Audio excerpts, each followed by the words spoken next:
Today we're going to make this beautiful walnut end grain butcher block. So stick around and I hope you make one with me. I'm going to start out by setting my fence to 2 inches. The walnut is going to be 2 by 2 and I'm going to cut 5 of these.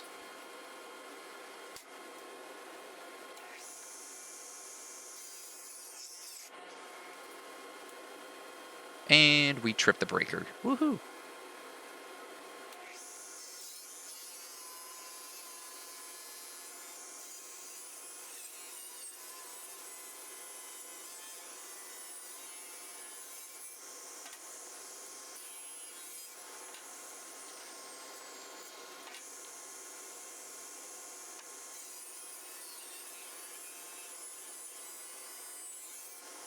Now I need to cut this maple down to 1 3/4 by 1 inch by 2 inches. And 2 inches will be the height. I need 20 of them total. Yay, a magic trick. Look how they all just appeared. Alright, so I'm going to fit everything in between the walnut, see how it fits, and make sure there's nothing crazy going on.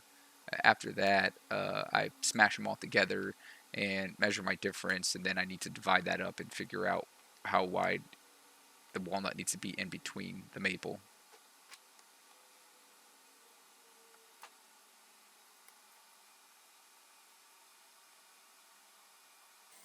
Here I'm kind of just figuring out what I want to do with this piece. I haven't really decided at this point, and then that's when I came up with the idea to put the walnut and the sapele in between the walnut and the maple.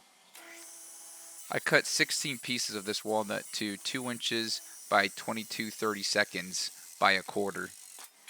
And as you can see, I had a little bit of kickback from cutting these tiny pieces, so I stuck another piece of wood behind the walnut that I was cutting to prevent this, and then safely remove each piece individually. Now I'm just going to smash all this together and see how things are coming along.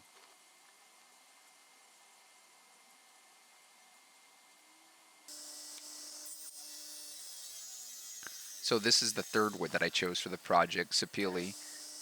It's a really nice hardwood. I thought it would contrast a little bit better, between the maple and the walnut, but then once we put the wax on, it sort of blended in.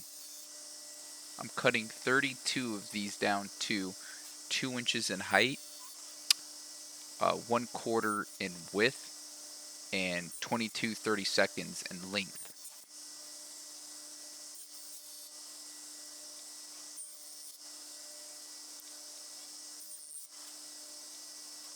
There might be some spacing issues initially, but that's okay. We just need to sand down those little pieces of walnut in between the sapele to make things a little bit more even. I took a piece of like 40 grit sandpaper and just hand sanded it. Just feel for the pieces that are sticking out and make sure you squeeze really tight to see what your fitting is like.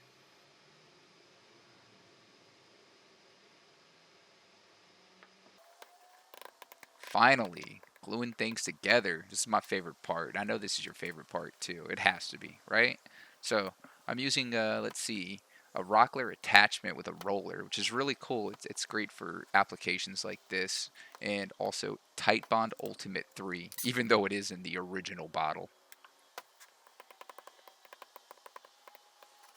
And then after gluing a couple of rows together, I forgot.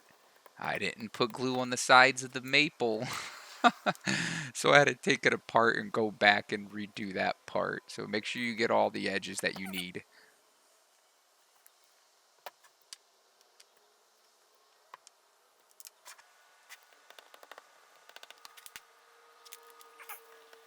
And onward we go. I feel like I'm building like a little wall or something to a house. It looks like brick. I don't know. It's so cool.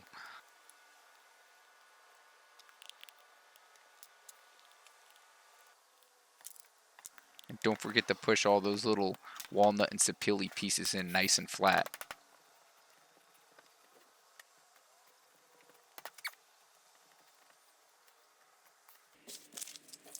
Hey, if that lady was giving out free eye exams, I'd make up an excuse to go. I'm just kidding. My eyes are fine. That sucks. Anyways, let's go ahead and clamp these bad boys up and let it sit overnight, shall we?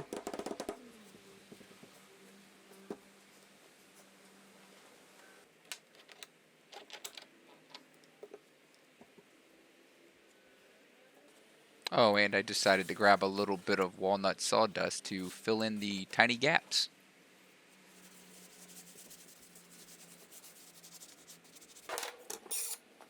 Make sure you don't over tighten either. You don't want things to offset and have any issues.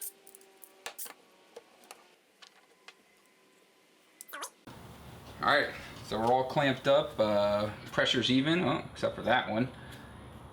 Let that dry for a little while and we'll come back to it later.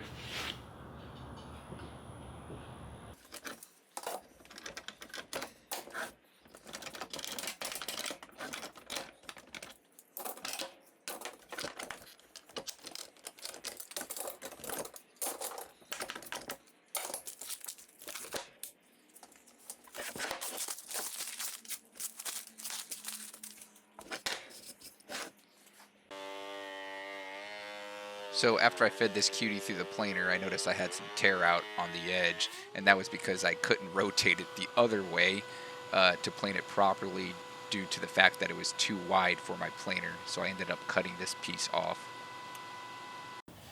Oh my goodness, check that out. Seriously.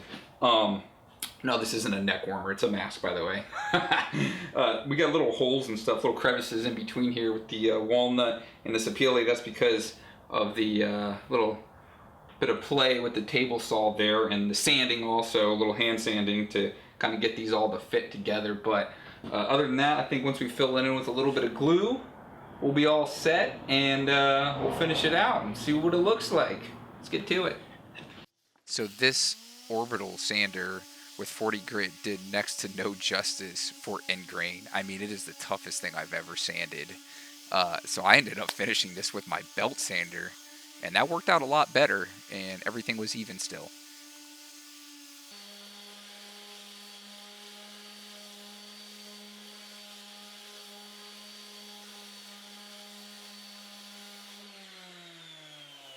Alright, so I just got some cheap wax here for my first end grain butcher block. Should have got something else, right? But anyways, this is some wax from the home goods store.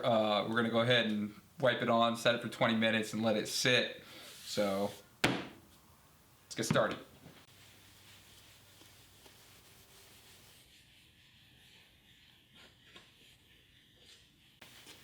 Oh my goodness, that looks great. Let's put a little more because we need it to sit. Really need it to soak in.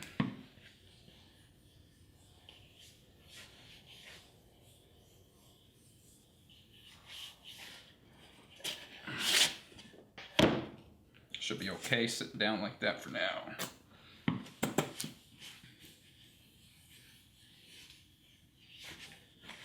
Wow.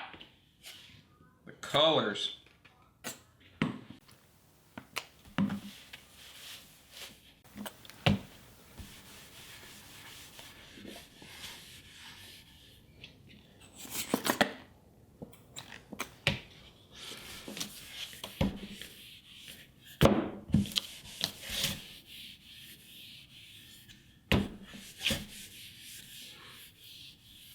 All right, let's go ahead and set that down.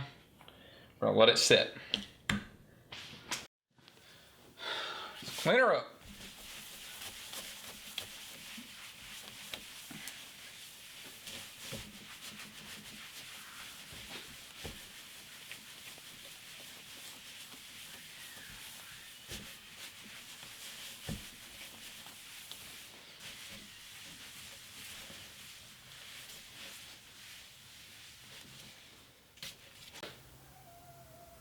You like my cutting board?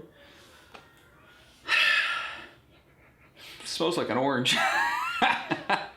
It's from that feed and wax over there. Anyway, so I hope you enjoyed the video.